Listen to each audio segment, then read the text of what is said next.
I want to thank you all for being here, for engaging also with the provocation of Gaia 2.0, which was really just put out there as a question. Could humans add a little self-awareness to the Earth's self-regulation? And at least the participants of this meeting have shown that we might. For me, the we is not just all those generations of humans, present, past, future, unborn. The we is other living things in this remarkable life support system of Gaia that allows us to be here, to have these conversations. And I'm enthused by the meeting that there's something there to take forward together, to open out, to encourage others to join in shaping. I don't know about the labelling, Tim. I find myself this morning reflecting on whether we should call it Gaia Polis, and not in the sense of the Gaia city, but in the sense of in the roots of our philosophical tradition, where the polis in the original Greek philosophy is about the people working out how to govern themselves and to govern, in this case, their interrelationship with other living things in this incredible phenomenon of Gaia. I haven't tried that thought out on Bruno. It probably doesn't work linguistically, but we are open to suggestion. And I'm also open to suggestion on what to do with the incredible material we've been generating, debating, exploring here. One very conventional, possibly highly out of date and ineffective thought was that we might create an edited book from the meeting, perhaps called The Future of Gaia. A few people have reflected to me that nobody reads books anymore, Tim. But then again, as Ollie reminded me, there's real benefits in asking people to put their thoughts down in writing. So if you think this idea has merit, that is to create a book to mark Jim's centenary and to try to show a trajectory of taking these ideas forward, then I'm going to need your help. I'm going to need some ... because I don't have the personal capacity to do that alone. I'll need some co-editors. And some of you have kindly already responded positively to my suggestion to contribute. If others would think they'd like to contribute to a book like this, either writing a chapter or as editing, please let me know. If you have a better idea for how we should create something from the material we have, including the video material we have, I'm all ears. Now, the fun doesn't totally end here. Before I mention what's on the slide, a reminder that after we have, hopefully, a celebratory lunch, there's the Women in Gaia event, 2:30 till 3:30. Thank you to Helen, Kirsty, Roz, who are all going to be a key part of that. And it's in the seminar rooms just on this floor at the bottom, just out there over on the left, I believe. And then later this evening, thank you to Agile Rabbit, that's Kate Baker and John Puckey, for pulling this together. There'll be a panel discussion. Can I do anything about climate change? Yes, unless it's already sold out, but I will personally give my one ticket to the person most enthusiastic to go in my place. In the interests of my perhaps just going to the bar to be warmed up and ready for the following event at 8:30 in the Phoenix Bar. This is at Exeter Phoenix, for those that don't know, is the City Arts Centre. Easy to find on Google Maps, pretty close in the direction of the cathedral. And there, in the bar later, somebody who's been with us all throughout the meeting is actually going to share with us a new musical creation that they're making out of these proceedings, alongside, I suspect, some of their existing work. And that's somebody, Banco de Gaia, who, as you can tell, his name might be inspired by the ideas we've been talking about. So, Banco, or Toby as you're known, would you just like to say a few words about what you're planning to do? Yeah. Now, I don't think we've mic'd Banco up, so I'll... Oh, okay. You can go there, that's cool. So my question is, I've been here for the whole conference, which has been fascinating. And actually, I'm very grateful to have been invited by James Dyke. When he first contacted me with this idea about making a piece of music to celebrate this event, I said, well, yeah, how do you write about a conference? So I thought, why not write the conference? So I've been recording throughout the event. You may or may not have noticed I've been wandering around with my very discreet backpack, and also recording the sessions in here. And so during the last 3 days, I've been working on a new composition which includes those recordings. So some of you may be immortalised. I think I have about 70 different people saying the word Gaia at various points. That's one word which comes up quite a lot at this meeting. And so that I will be finishing the minute I leave this room, hopefully in time for this evening. And I'll also be, I have been working with a video artist called Patrick Dunn, who's currently rendering some files. I have no idea what he's been doing. He hasn't shown it to me, so hopefully I'll see that before everyone else does. But if not, there'll be a video element to what we do as well. So that new piece will be unveiled at some point this evening at the Agile Rabbit event. If you want to hear it first, then come on down if you can. Otherwise, I'm assuming it'll be used for something else or put somewhere, so it'll be around. We look forward to that. Yeah, thank you. Banco. All right, and now to some thank yous. I've said a few already. I really should thank all the speakers, the creative session leads, the chairs, the creative acts. That's been wonderful.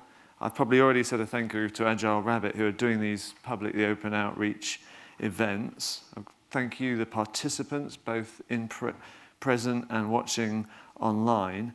And now, to thank the organising committee.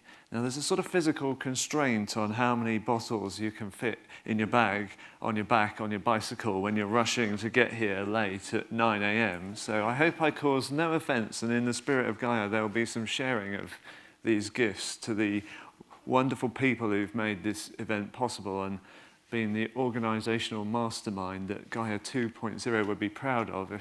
And that starts with Andy Richards, who's the GSI manager and has been an absolute legend in putting this together, and Anne Nichols, the GSI project manager, and Sarah Baker as well. Where are you?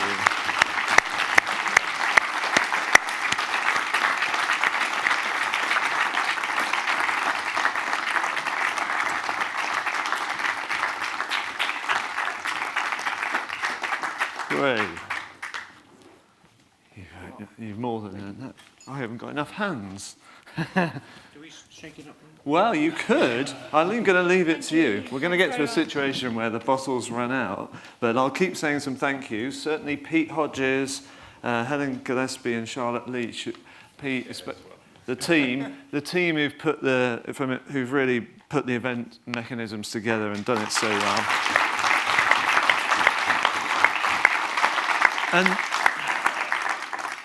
And then a bevy of people, but I want to particularly single out Freya Gary and Tom Powell on the creative programme, whilst also thanking James Dyke, Claire Belcher and Josh Buxton, who've helped put things together. And,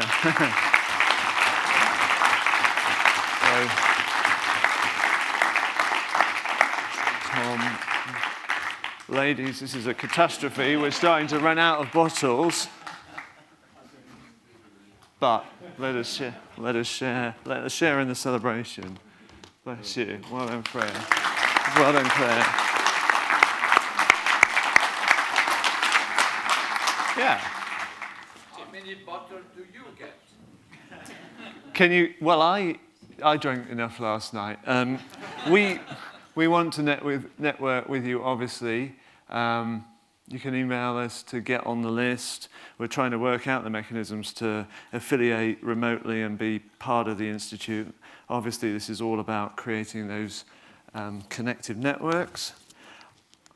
I've run out of slides, which is a good sign that I might have said everything I needed to say, and some more, probably. Andy. I'll use the hand mic. Oh, all right.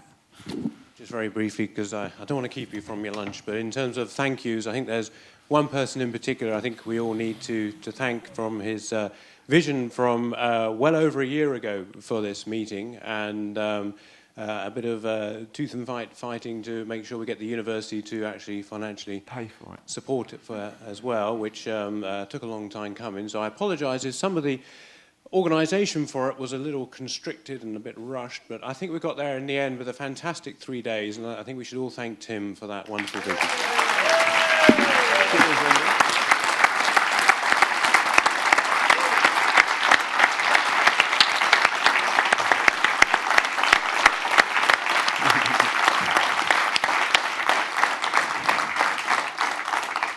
And now, to end on a musical high, to play us out, my dear friend Peter Horton of Juggins Lugger.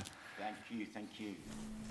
I don't have a microphone. This is very low-tech stuff compared to what Banco de Gaia is going to be doing. This is probably the opposite end of the spectrum, musical spectrum.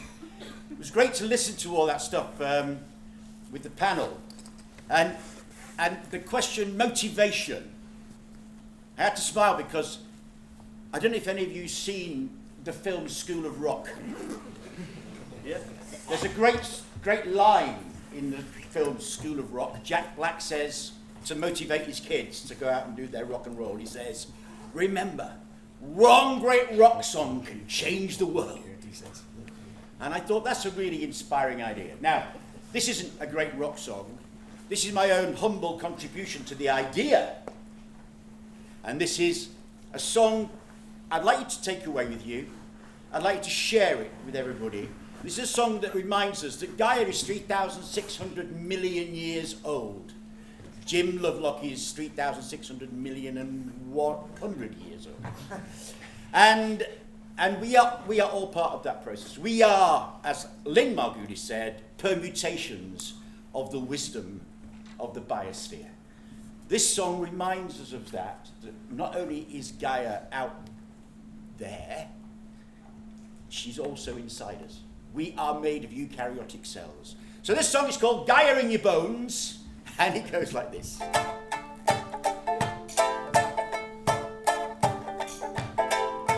Gaia in your bones, Gaia in your belly, Gaia in your chromosomes, Gaia in your jelly, Gaia when you breathe, Gaia when you fart, Gaia in the beating of your heart, from the tips of your fingers to the end of your toes, all the way through your Gaia flows, Gaia when you wake, Gaia when you sleep, Gaia flies high and Gaia runs deep.